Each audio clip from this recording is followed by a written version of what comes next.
અને જિલ્લાભરમાં બનેલી ઘટનાઓ સમાચારના રૂપમાં. સમાચાર શરૂ કરતા પહેલા જોઈ લઈએ આજના મુખ્ય સમાચારો. સુરતમાં પોલીસ કર્મીઓનું સન્માન, ગોંડલની સબ જેલમાં ટુર્નામેન્ટ અને જામનગરમાં વકીલોએ કર્યું રક્તદાન, પંખીઓનું રેસ્ક્યુ અને સંવેદનશીલ સારવાર. હવે જોઈએ સમાચાર વિગતવાર. ગોંડલ સબ જેલમાં ક્રિકેટ ટુર્નામેન્ટ અને સહાયનો કાર્યક્રમ. રાજકોટ જિલ્લાના ગોંડલ તાલુકા મથકે વોરાકોટડા રોડ પર આવેલા સબજેલ ખાતે પ્રજાસત્તાક પર્વ પર 26મી જાન્યુઆરી નિમિત્તે ત્રિદિવસીય ક્રિકેટ ટુર્નામેન્ટનો સુંદર કાર્યક્રમ યોજાયો. આ કાર્યક્રમ જેલના ઇન્ચાર્જ સુપ્રિન્ટેન્ડન્ટ શ્રી ડી.કે. પરમાર સાહેબ દ્વારા આયોજિત કરવામાં આવેલો. તારીખ 26 થી 28 જાન્યુઆરી દરમિયાન કેદીઓ, કેદી પાર્ટી અને જેલ સ્ટાફ, પત્રકારો તથા નગરપાલિકા ઉપરાંત અદાલત અને એન્શિયાન્ટિક કોલેજ સહિતની સંસ્થાઓની ટીમોએ આ ટુર્નામેન્ટમાં ભાગ લીધો. આ ઉપરાંત અન્ય એક કાર્યક્રમ સોલર હીટર અર્પણ સહાયનો હતો, જેમાં જેલ પ્રશાસન તેમજ 5 ખાનગી કંપનીઓના સહયોગથી કેદીઓ તથા જેલ પ્રશાસનને ઠંડીની ઋતુમાં ગરમ પાણીની સુવિધા મળી રહે તે હેતુથી 5 સોલાર હીટર અર્પણ કરવામાં આવ્યા. જૂનાગઢ તથા રાજકોટ જેલ ઇન્ચાર્જ શ્રી એ.એસ. પરમાર સાહેબ દરેક પ્રકારની કેદી કલ્યાણ પ્રવૃત્તિમાં ખૂબ જ સક્રિય રસ ધરાવે છે. તેઓ પણ આ તકે ઉપસ્થિત રહ્યા હતા. એ સ્થાનિક જેલ પ્રશાસનને માર્ગદર્શન પૂરું પાડ્યું હતું. આ ઉપરાંત શહેર પ્રાંત અધિકારી શ્રી રાયજાદા સાહેબ, મામલતદાર શ્રી સવાણી સાહેબ, જિલ્લા પોલીસ વડા શ્રી, માર્કેટિંગ યાર્ડના ચેરમેન શ્રી જયંતિભાઈ ઢોલ તથા પાલિકાના પ્રમુખ મનીષાબેન સાવલિયા વગેરે ઉપસ્થિત રહ્યા હતા. સુરત ખાતે માનવ અધિકાર સંગઠનના હોદ્દેદારો દ્વારા ટ્રાફિક પોલીસ કર્મીઓનું સન્માન તથા રેલીનો કાર્યક્રમ.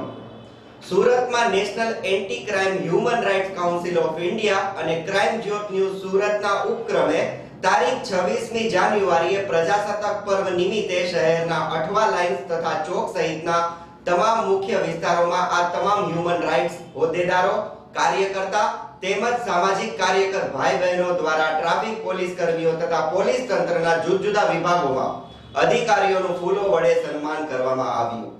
પોલીસ તંત્રના અધિકારીઓ તથા કર્મીઓ જાહેર રજાઓ તથા તહેવારોના દિવસોમાં પણ ફરજ બજાવતા હોય અને તેઓને પ્રોત્સાહિત કરવા તથા તેઓની કામગીરીઓને બિરદાવવા માટે આ સન્માન કરવામાં આવ્યું હતું. આ તકે national anti crime human rights council of ઇન્ડિયાના સુરતના પ્રેસિડેન્ટ શૌકતભાઈ એચ મિર્ઝા, જાહિદભાઈ વગેરે ઉપસ્થિત રહ્યા હતા અને રેલી તથા સન્માન કાર્યક્રમમાં ભાગ લીધો હતો. मेरा नाम सैयद मयूर है। ये होली बंगला विस्तार है सूरत का और हमारे ये जो शौकत भाई मिर्ज़ा, ये नेशनल क्राइम के वाइस चेयरमैन है, इन्होंने आज ये प्रोग्राम रखा है.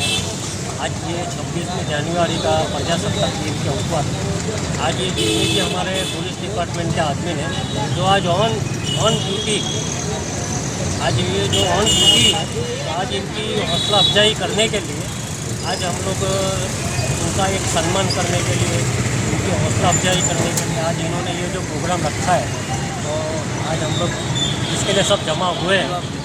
बराबर जी, आपके साथ कितने लोग जुड़े हुए हैं साथ में? हमारे साथ कम से कम 50 से 100 आदमी हैं. और आप सुबह से कहाँ कहाँ जाकर आए? हम लोग ने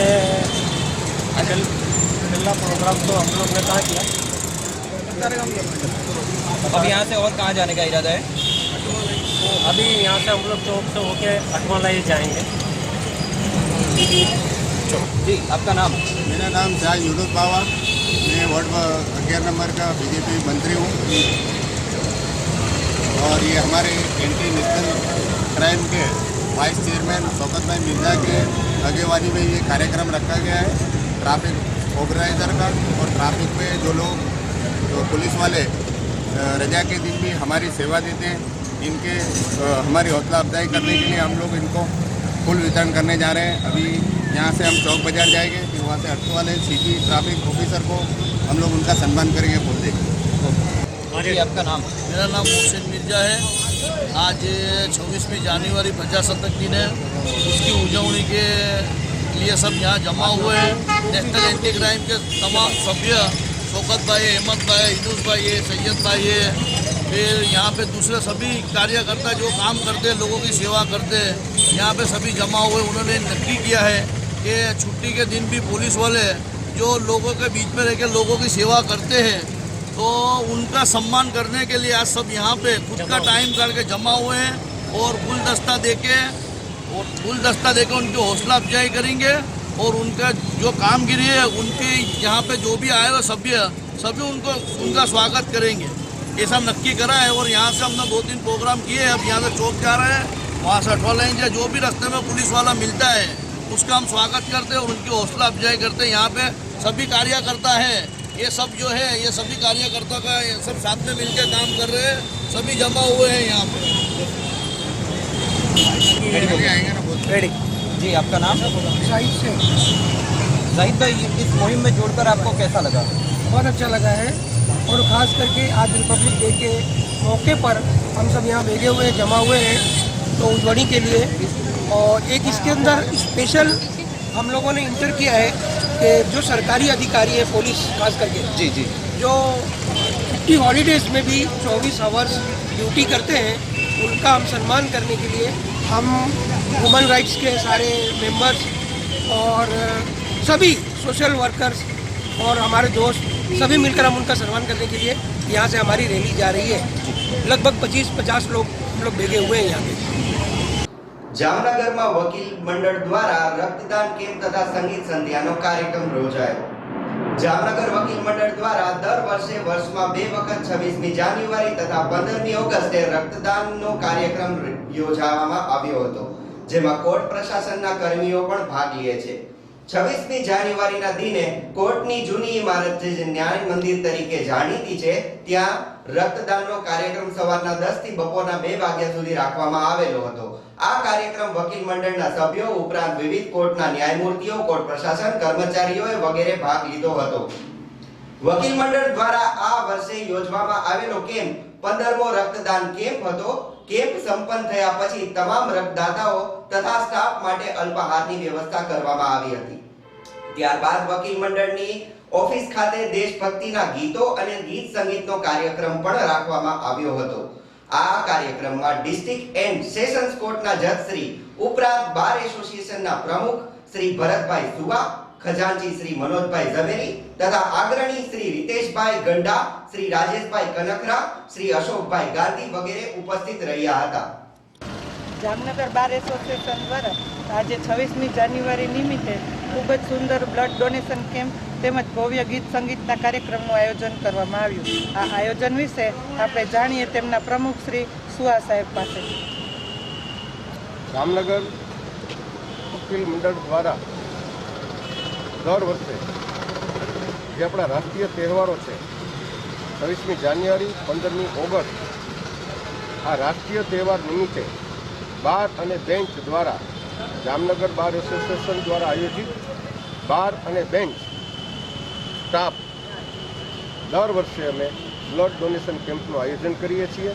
સર્વપ્રથમ 10 વાગે ધ્વજવંદનનો કાર્યક્રમ કોર્ટ કમ્પાઉન્ડમાં ડિસ્ટ્રિક્ટ જજ સાહેબના હસ્તે કરવામાં આવે છે। ત્યાંથી બ્લડ ડોનેશન કેમ્પ જે કોર્ટ બિલ્ડિંગની અંદર જ રાખવામાં આવે છે, ત્યાં વકીલ મિત્રો, જજ સાહેબો, સ્ટાફમાંથી બ્લડ ડોનેટ કરવામાં આવે છે અને ત્યાર પછી અમે સામૂહિક રીતે જે દર વર્ષે નાસ્તાનું આયોજન કરીએ છીએ અને ત્યાંથી વકીલ મંડળની અંદર દેશભક્તિના ગીત સંગીતનું આયોજન કરીએ છીએ।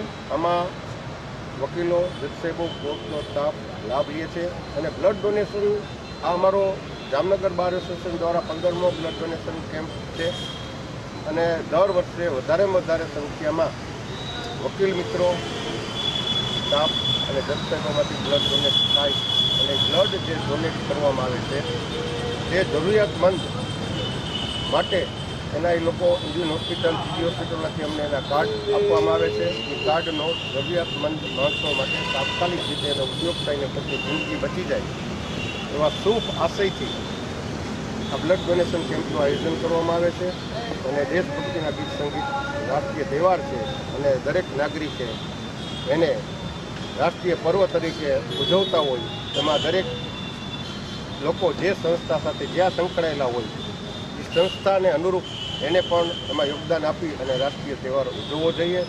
આજે 69માં ગણતંત્ર દિન નિમિત્તે હું આપણા દેશના તમામ નાગરિકોને હાર્દિક શુભકામના પાઠવું છું. દ્વારા હજારો લોકોની જિંદગી બચી શકે અને બાર એસોસિએશન આવા શુભ કામો કરતા રહે તેવી શુભેચ્છા સાથે જામનગરથી Pinakini Bhatt, prime job news. ઘાયલ પક્ષીઓને સારવાર આપતી સૌરાષ્ટ્રની એકમાત્ર hospital sir Peter Scott bird hospital. માણસો અને પશુઓની સારવાર માટે દરેક શહેરોમાં હોસ્પિટલ હોય છે. જામનગરમાં પંખીઓની સારવાર માટે પણ આધુનિક હોસ્પિટલ છે. જામનગરના રાજવી શ્રી જામ સાહેબ શત્રુશલ્યસિંહજી તથા સુરતના એક સ્વૈચ્છિક સંસ્થાના સહયોગથી જામનગરમાં 1 વર્ષ પહેલા ઘાયલ પક્ષીઓની સારવાર માટે અદ્યતન હોસ્પિટલ બનાવવામાં આવી છે. નગરના 7 રસ્તા વિસ્તારમાં રાજવી પરિવારની માલિકીની જમીન પર પીટર સ્કોટ બર્ડ હોસ્પિટલ છે, જેમાં બીમાર તથા ઘાયલ પક્ષીઓની સારવાર કરવામાં આવે છે.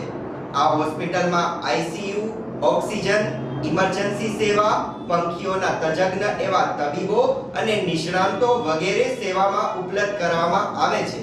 તાજેતરમાં ઉત્તરાયણ પ્રસંગે પતંગથી દોરાથી ઘાયલ થયેલા 50 જેટલા પંખીઓની અત્રે સારવાર કરવામાં આવેલી અને બાદમાં રેસ્ક્યુ ટીમ દ્વારા આ પંખીઓને સંપૂર્ણ સારી સ્થિતિમાં આકાશમાં ફરી છોડતા મૂકવામાં આવેલા. એમ જ મુખ્ય સંચાલન શ્રી દીપેનભાઈ શાહે જણાવ્યું છે, જામ સાહેબની પ્રેરણાથી પ્રારંભ પામેલી આ હોસ્પિટલના ઉદ્ઘાટન કાર્યક્રમમાં પરમ પૂજ્ય શ્રી જૈનાચાર્ય શ્રી યશોવર્મ સુરીશ્વરજી મહારાજ સાહેબે આશીર્વચન પાઠવેલા અને સુરતની એનજીઓ બ્યુટી વિધાઉટ બ્યુટિલિટી અને મુંબઈની એનજીઓ લબ્ધિ વિક્રમ શાસન સેવા ટ્રસ્ટનો આ હોસ્પિટલને સહયોગ પ્રાપ્ત થઈ રહ્યો છે. અમારે અહીંયા રેસ્ક્યુ કરેલા બર્ડ આવે છે અને અમે એને સારવાર અહીંયા આપી છીએ. 24 કલાક સારવાર આપીને અમે જ્યારે એને રિકવરી આવી જાય પછી પરત પાછા અમારી રેસ્ક્યુ ટીમ છોડવામાં આવે છે પાછા પરત. અમે જામનગરમાં sir Peter Scott bird hospital ચલાવીએ છીએ. એ લગભગ વર્ષ પહેલાં અમે શરૂઆત કરેલી. જામનગરમાં અને સૌરાષ્ટ્રમાં આપણી પહેલી બર્ડ હોસ્પિટલ છે. જામ સાહેબ શ્રી શત્રુશલ્યસિંહજીના સહકારથી તેમજ સુરતની એક સંસ્થા છે બ્યુટી વિધાઉટ બ્રુટાલિટી, તેમના સહકારથી અમે અહીં આ શરૂઆત કરી છે. અહીં અમારી જેમ બધા વોલિયન્ટરો સ્વૈચ્છિક સેવા આપવા આવે છે અને એ રીતના ચલાવીએ છીએ. વર્ષ પહેલાં બર્ડ હોસ્પિટલ શરૂ કરી, ત્યારબાદ ધીમે ધીમે અમે અત્યારે હોસ્પિટલમાં આઈસીયુ વોર્ડ પણ શરૂ કરેલો છે. એ સિવાય operation theatre with oxygen facility એ તો બધું જે હોસ્પિટલની જરૂરિયાત હોય તે તો છે જ, પણ આઈસીયુ વોર્ડ શરૂ કરેલું છે. એ સિવાય ઇન્ક્યુબેટર અને બ્લુ ડરની પણ સુવિધા રાખવામાં આવી છે. ઇન્ક્યુબેટર કે જેમાં નાના બાળકોને આપણે તાજા જન્મેલા બાળકોને પેટીમાં રાખવા પડે તેમ આમ પક્ષીઓના બચ્ચાઓને પણ રાખવા પડે અને જરૂરી ટેમ્પરેચર મેન્ટેન કરીને એ બધું એનું કામ છે. એ સિવાય ઈંડા સેવા માટે આ બ્લુડર છે. આ જાતની તમામ સુવિધાઓ સાથે અમે અત્યારે ચલાવી રહ્યા છીએ અને બધાનો સાથ સહકાર સારો છે. Thank you.